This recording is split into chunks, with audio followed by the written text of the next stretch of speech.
नमस्कार, स्वागत है आप सभी का 5 शहर 5 खबर में। मैं हूं आपके साथ सुनील चौहान। 2024 के लोकसभा चुनाव से पहले केंद्र की मोदी सरकार समान नागरिक संहिता को लेकर बड़ा दांव खेलने जा रही है। सूत्रों के मुताबिक केंद्र सरकार आने वाले मानसून सत्र में समान नागरिक संहिता का बिल संसद में पेश कर सकती है। सूत्रों के मुताबिक सरकार ने संसद के मानसून सत्र में समान नागरिक संहिता बिल लाने की तैयारी कर ली है।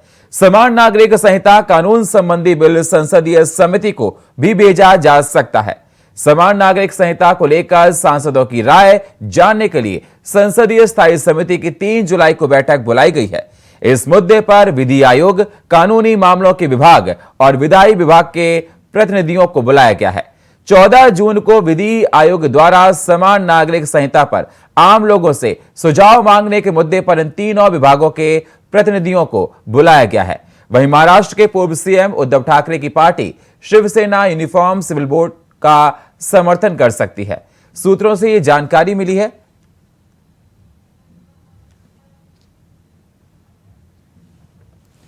और इस खबर पर हमारे साथ देहरादून से हमारे संवाददाता अभय कैतुरा हमारे साथ जुड़ चुके हैं।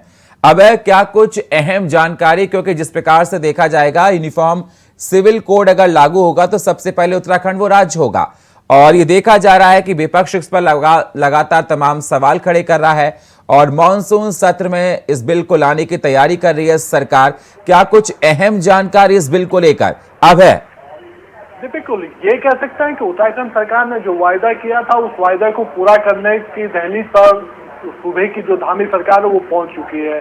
सरकार ने सत्ता गठन के साथ ही ये कह सकते हैं कि विशेषज्ञ समिति का गठन यहाँ पर किया था, जिसका 2 बार कार्यकाल यहाँ पर बढ़ाया गया। अब ये कह सकते हैं कि विशेषज्ञ समिति की तरफ से 2,31,000 सुझावों के आधार पर उत्तराखंड राज्य का जो यूसीसी का जो ड्राफ्ट होगा उसको बनाने का काम यहाँ पर किया, जिस पर कमेटी की तरफ से अपना ड्राफ्टिंग का जो काम था वो पूरा कर लिया गया है। जल्द ही राज्य सरकार को समर्पित यहाँ पर कर दिया जाएगा और उत्तराखंड देश का पहला राज्य यहाँ पर होगा जो यूसीसी लागू यहाँ पर करेगा। और उसके लिए बाकायदा केंद्र सरकार से बातचीत करने के लिए सूबे की जो सरकार, धामी सरकार, वो बातचीत कर रही है। केंद्र सरकार को भी इस ड्राफ्ट बना है उस ड्राफ्ट को भेजने का काम यहाँ पर किया जाएगा, ताकि उत्तराखंड राज्य से जो प्रेरणा लेकर दूसरे राज्य भी यूसीसी पर काम कर रहे हैं वो उस दिशा में आगे बढ़ सके। क्योंकि ये कह सकते हैं कि उत्तराखंड की इस यूसीसी के ड्राफ्ट की जो संरचना बनी है उसका इंतजार उत्तराखंड के अलावा उत्तर प्रदेश के अलावा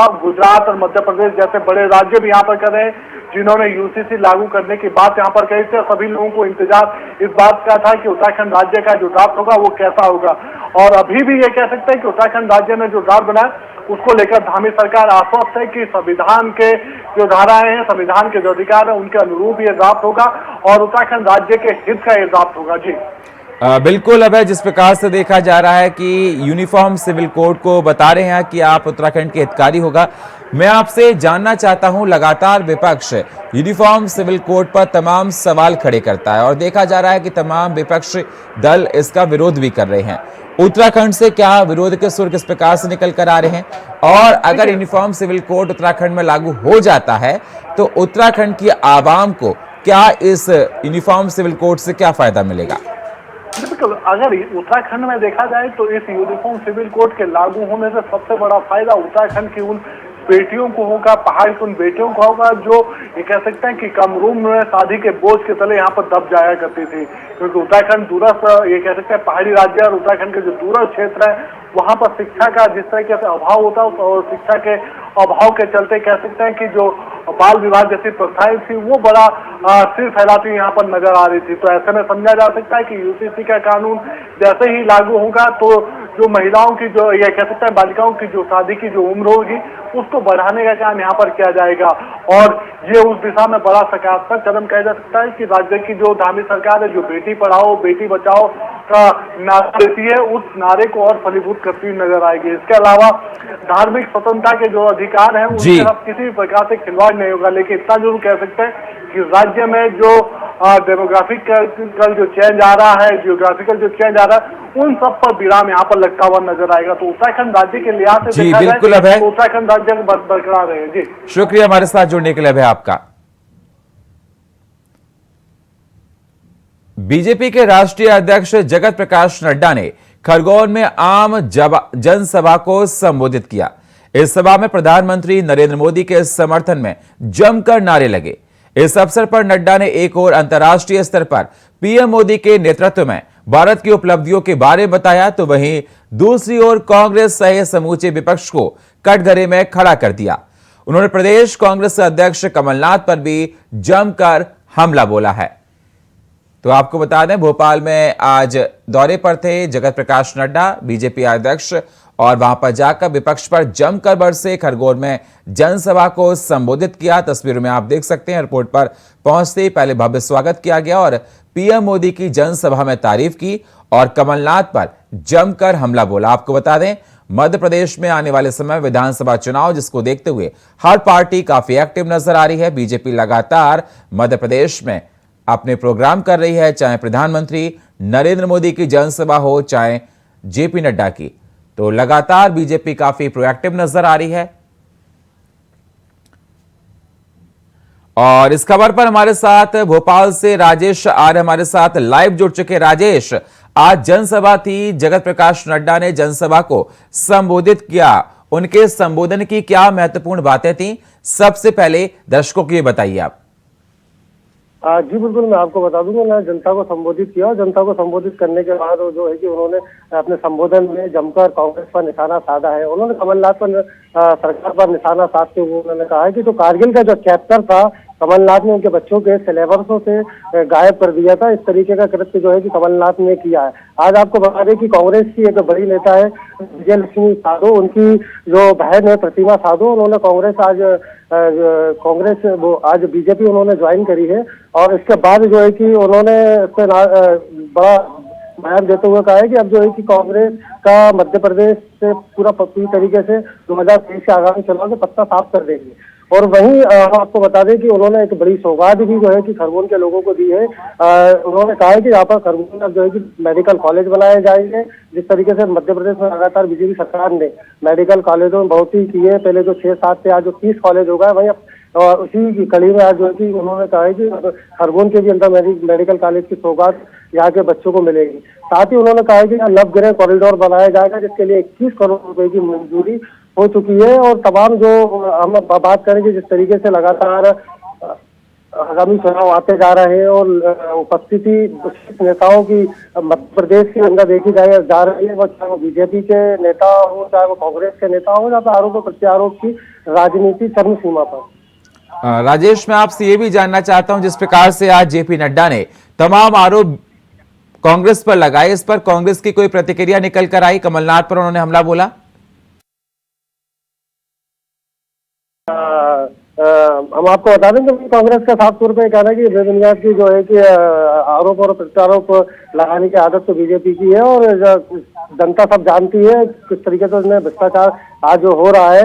कांग्रेस ने साफ तरीके से निशाना साधा कि सरकार के अंदर किस तरीके से आयुष्मान घोटाले हुए हैं। और उन्होंने ये भी कहा है, कांग्रेस का साफ तौर पर इसको कहना है कि जिस तरीके से सतपुड़ा भवन के अंदर फाइल जला दी गई थी, तो किन भ्रष्टाचारों को छुपाया गया था, जिसमें सबसे ज्यादा चिकित्सा शिक्षा विभाग की फाइलें थी। तो इस तरीके से आरोप प्रत्यारोप की राजनीति जो है कि मध्य प्रदेश में लगातार चल रही है। पोस्टरवार की राजनीति हो, आरोप प्रत्यारोप की राजनीति, तो भ्रष्टाचार लेकर एक बड़ी चुनावी बहस जो है कि मध्य प्रदेश में जारी है। राजेश, मैं आपसे जानना चाहता हूं कि उनकी जनसभा में किस प्रकार का सैलाब देखा गया। आपका कहना है कि वहां लोग काफी सुनने के लिए आए और इस प्रकार लगातार बीजेपी जनसभाएं कर रही है मध्य प्रदेश में विधानसभा चुनाव को देखते हुए, तो उनकी जनसभा कितनी महत्वपूर्ण विधानसभा चुनाव को देखते हुए? जी बिल्कुल, मैं आपको बता दूं कि आगामी चुनाव को देखते हुए ये जनसभा काफी महत्वपूर्ण मानी जा रही है, क्योंकि आज वो सुबह इंदौर के अहिल्या देवी विमानतल होते हैं, वहां से उन्हें डायरेक्ट खरगोन के दौरे पर गए, जहाँ पर उनका एक रोड शो किया गया, जहाँ जगह जगह पर भव्य स्वागत किए गए। और उनकी अगुवाई में जो है कि कृषि मंत्री कमल पटेल मौजूद रहे, सीएम खुद उनके साथ थे पूरे रोड शो के अंदर। और काफी जो है कि वहाँ पर जो है कि रिस्पॉन्स देखने को मिल रहा था जी। जिस तरीके से वहाँ पर पब्लिक वहाँ पर मौजूद थी। और वहाँ पर उसके बाद वो कार्यक्रम में पहुंचे, जहाँ पर उन्होंने आम जनता को भी संबोधित किया है। और वहीं जो है कि कई काफी घोषणाएं जो है कि आम जनता के लिए वहाँ पर कही है। लिहाजा बिल्कुल साफ देखा जा सकता है कि जिस तरीके से चुनाव करीब आते जा रहा है, दोनों ही पार्टी जो है कि पूरा दमखम लगा रही है। तमाम घोषणाएं जो है कि मध्य प्रदेश सरकार, वर्तमान सरकार द्वारा भी की जा रही है बीजेपी की तरफ से। तो वहीं कमलनाथ सरकार की अगर हम बात करें जो पिछली थी, वो तो अब लगातार कोशिश कर रही है उन तमाम सीटों पे जो 15 महीने की सरकार में ज्यादा से ज्यादा वो वोट बैंक लेकर आए। तो इस बार भी उनकी ये कोशिश रही है कि इस बार भी कांग्रेस के साथ कहना है कि हमारी जी बिल्कुल राजेश, जनता द्वारा जीती सरकार। शुक्रिया हमारे साथ जुड़ने के लिए आपका। कांग्रेस नेता राहुल गांधी ने अपने मणिपुर के दौरे के दूसरे दिन 2 राहत शिविरों का दौरा किया है। शुक्रवार को सबसे पहले राहुल गांधी मोइरांग के कोंजिवगाम राहत शिविर में पहुंचे और वहां रह रहे परिवारों से मुलाकात की। इसके बाद उन्होंने मोइरांग कॉलेज में स्थित राहत कैंपों का मुआयना किया और यहां रह रहे लोगों का हालचाल भी जाना। संघर्ष के बाद से राज्यभर में अब तक करीब 50,000 लोग 300 से ज्यादा राहत शिविरों में रह रहे हैं। इसके बाद राहुल ने राज्यपाल अनुसुईया उइके से भी मुलाकात की। आपको बता दें, राहुल के राहत शिविरों में पहुंचने की तस्वीरें ट्वीट करते हुए कांग्रेस ने लिखा कि प्यार, भाईचारा और शांति का संदेश लेकर राहुल गांधी जी मणिपुर पहुंचे हैं। कल वह हिंसा के पीड़ितों और सिविल सोसाइटी के लोगों से मिले हैं, उनका दुख बांटा, उनके आंसू पहुंचे, उन्हें हिम्मत दी, ये भरोसा दिलाया कि सब ठीक हो जाएगा। मणिपुर में नफरत के खिलाफ मोहब्बत की यात्रा आज भी जारी है। वहीं राहुल के इस दौरे को लेकर हमला लगातार जारी है। बीजेपी लगातार उन पर हमला बोल रही है। और इस खबर पर हमारे साथ हमारी सहयोगी स्वीटी दीक्षित हमारे साथ न्यूज रूम से लाइव जुड़ चुकी हैं। स्वीटी, जिस प्रकार से देखा जाए मणिपुर में हिंसा पिछले 60 से ज्यादा दिन से हो रही है, उसको देखते हुए राहुल गांधी ने राहत शिविर में जाकर लोगों से मुलाकात की, उसके बाद ट्वीट किया। तमाम मायने इसके लगाए जा रहे हैं। बीजेपी लगातार इस पर सवाल खड़े कर रही है। वहीं कांग्रेस का कहना है कि राहुल ने जाकर वहां की जनता के हित की बात की, राज्यपाल अनुसुईया से मुलाकात की। क्या कुछ अहम जानकारी और इस भ्रमण को, इस उनके जाने को मणिपुर में किस प्रकार से देखा जाए?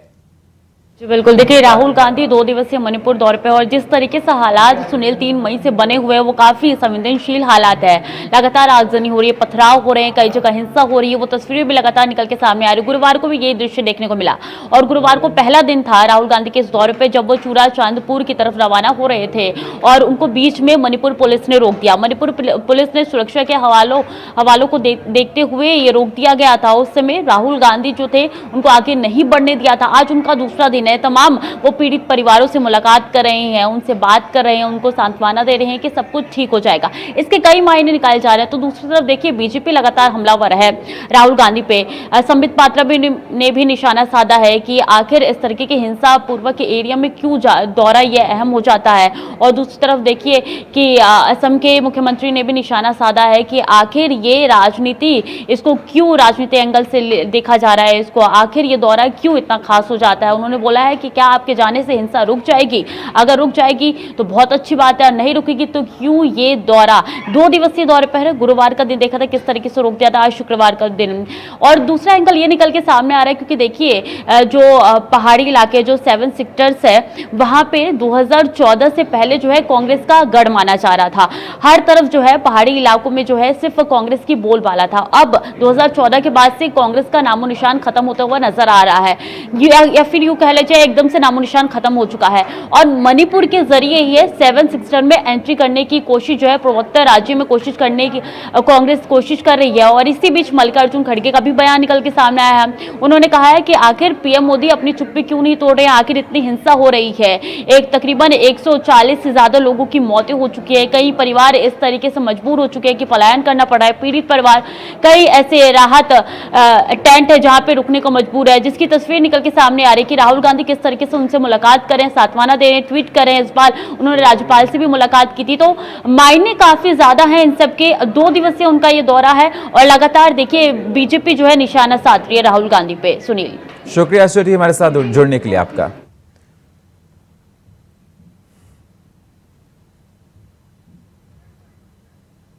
आज योगी आदित्यनाथ प्रयागराज दौरे पर थे। शुक्रवार को सीएम ने लूकरगंज में माफिया अतीक अहमद के कब्जे से छुड़वाई जमीन पर बने 76 फ्लैटों की चाबियां गरीबों को सौंपी। इस दौरान सीएम ने 20 लाभार्थियों से संवाद भी किया है। कहा, हमारी सरकार गरीबों के साथ खड़ी है। पहले की सरकारें माफियाओं के साथ खड़ी होती थी। पहले जमीनों पर सरकार से संरक्षित माफिया कब्जा करते थे। अब हमारी सरकार में ऐसा नहीं हो सकता। सीएम योगी ने 768 करोड़ के 226 प्रोजेक्ट का लोकार्पण शिलान्यास भी किया। इससे पहले सीएम ने पीडीए अफसरों के साथ फ्लैट के कंस्ट्रक्शन का निरीक्षण किया। इसके बाद बच्चों से मुलाकात की। उन्होंने बच्चों को चॉकलेट भी दिया।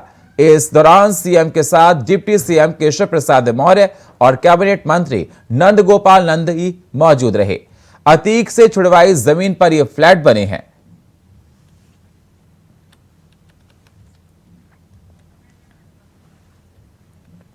तो आपको बता दें, प्रयागराज में अतीक की कब्जे से छुटाई गई जमीन पर आज जो 76 फ्लैट्स बनाकर गरीबों को सौंपे गए हैं। लाभार्थियों ने इस पर खुशी जाहिर की है। और आपको बता दें, पूर्ववर्ती सरकारों पर योगी ने हमला बोला है। योगी ने गरीबों को चाबियां बांटी हैं और इसका आज लोकार्पण किया, जिस दौरान डिप्टी सीएम केशव प्रसाद मौर्य भी वहां पर मौजूद रहे। तस्वीरों में आप देख सकते हैं। और गरीबों को फ्लैट की चाबी दी गई उससे पहले। और इस खबर पर हमारे साथ हमारे सहयोगी शोएब रिजवी हमारे साथ प्रयागराज से लाइव जुड़ चुके हैं। शोएब, जिस प्रकार से देखा जाए, प्रयागराज के आज लूकरगंज में 76 फ्लैटों की चाबी योगी सरकार ने गरीबों को सौंपी है। खास बात इसमें यह थी कि ये पहले अतीक का कब्जा था इस जगह पर और उस पर बुलडोजर चलाकर ये 76 फ्लैटों को बनवाया गया। जिन लोगों को चाबी मिली उनका क्या कहना है? लाभार्थियों ने इस पर किस प्रकार से खुशी जाहिर की है? देखिए, बिल्कुल सुनील, ये कह सकते हैं कि उत्तर प्रदेश सरकार का और खासतौर से मुख्यमंत्री योगी आदित्यनाथ का ड्रीम प्रोजेक्ट था, जो दिसंबर महीने में इसकी भूमि पूजन की गई थी। इससे पहले जो माफियाओं के खिलाफ उत्तर प्रदेश सरकार ने अभियान चलाया था, उसमें अतीक अहमद के खिलाफ जो अभियान चला था, उसमें कई जमीनें जो हैं उनके कब्जे से मुक्त कराई गई थी और पीडीए के अंडर में ये थी जमीन। पीडीए ने इस पर ये प्रोजेक्ट को बनाया है और इस प्रोजेक्ट की एक तरह से कह सकते हैं मॉनिटरिंग सीएम खुद कर रहे थे, मुख्यमंत्री खुद कर रहे थे, क्योंकि ये उनका ड्रीम प्रोजेक्ट था। और एक तरह से कह सकते हैं रिकॉर्ड समय में ये प्रॉजेक्ट को तैयार करके न सिर्फ बनाया गया बल्कि 76 लोगों को, जिनको पिछले दिनों लाटरी सिस्टम से जिनका चयन किया गया और उनको ये चाबी आज गृह प्रवेश के साथ सौंप दी गई। तो निश्चित तौर पर जिनके आशियाने मिले हैं उनके लिए खुशी का पल है। वो सपना जो घर का हर इंसान देखता है, खासतौर से ऐसे लोग जिनकी इस तरह की आर्थिक स्थिति नहीं होती, उनके लिए ये आज एक तरह से कह सकते हैं ईद, दीपावली, सारा त्योहार जैसा खुशी है। उनके घर अपने घर हो चुके हैं और वो परिवार अब इसमें रहेगा। यही नहीं, मुख्यमंत्री ने इसके बाद जो एक सभा को संबोधित किया, एक और उम्मीद जगाई है कि आने वाले दिनों में इस तरह की जो जमीनें खाली की गई हैं उसमें न सिर्फ ऐसे परिवार बल्कि पत्रकारों के लिए, अधिवक्ताओं के लिए, शिक्षकों के लिए बाकायदा स्कीम बनाकर इसका अलॉटमेंट किया जाएगा। जी, शुक्रिया शोएब हमारे साथ जुड़ने के लिए आपका। हरियाणा के कृषि विभाग के संयुक्त सचिव जगराज दांडी गुरुवार को देवप्रयाग संगम में बह गए थे। इसके बाद से उनका कुछ पता नहीं चल पाया। राष्ट्रीय आपदा प्रतिक्रिया बल ने शुक्रवार सुबह एक अभियान की शुरुआत की। इस अभियान के तहत एनडीआरएफ ने 22 जवानों को लगाया। ये सभी जवान शुक्रवार को सुबह उनको ढूंढने में लगे थे। आपको बता दें, गुरुवार को हरियाणा के कृषि विभाग के वित्त सचिव जगराज दांडी उत्तराखंड के टिहरी गढ़वाल जिले में नदी में बह गए थे। इसके बाद से उनका कुछ पता नहीं चल पाया। ऐसे में प्रशासन ने उन्हें ढूंढने के लिए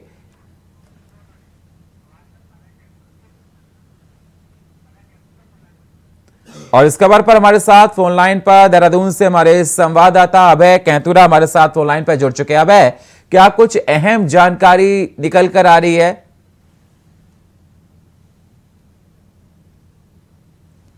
अब मेरी आवाज आपको मिल रही है? जी, मैं आपसे जानना चाहता हूं कि हरियाणा कृषि विभाग के निदेशक बह गए देवप्रयाग में संगम में पैर फिसलने से हादसा हुआ था, इस पर क्या कुछ अहम जानकारी आपके पास? बिल्कुल, ये कह सकते हैं कि अभी तक इस हादसे में जो एसडीआरएफ का जो सर्च अभियान है वो लगातार अभी यहाँ पर जारी है। एसडीआरएफ और एनडीआरएफ की टीमें मिलकर लगातार इस अभियान में यहाँ पर जुटी हुई है कि जो दुर्घटना यहाँ पर घटी है, जिसमें ये कह सकते हैं कि गंगा में पाँव फिसलने के कारण जो हरियाणा के निदेशक थे कृषि विभाग के, जो कह सकते हैं कि गंगा नदी सवार गए थे, उनके शव की तलाश अभी भी यहाँ पर जारी है। परिजन ये कह सकते हैं कि जो उनके साथ यहाँ पर घूमने आए थे, उनकी पत्नी और उनकी बेटी अभी भी वो इस स्थिति में नहीं है कि पुलिस को पूरी घटना की जानकारी बता सके, या पुलिस लगातार उस पूरी घटना की जांच अभी यहाँ पर कर रही है।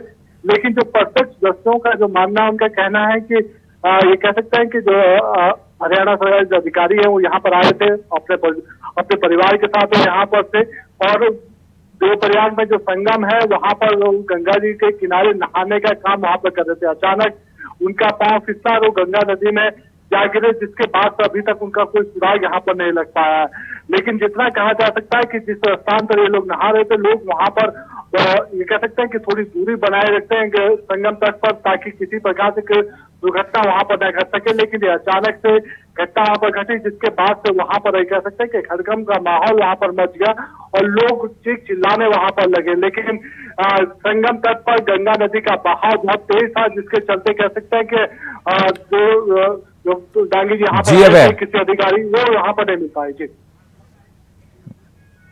शुक्रिया हमारे साथ जुड़ने के लिए आपका।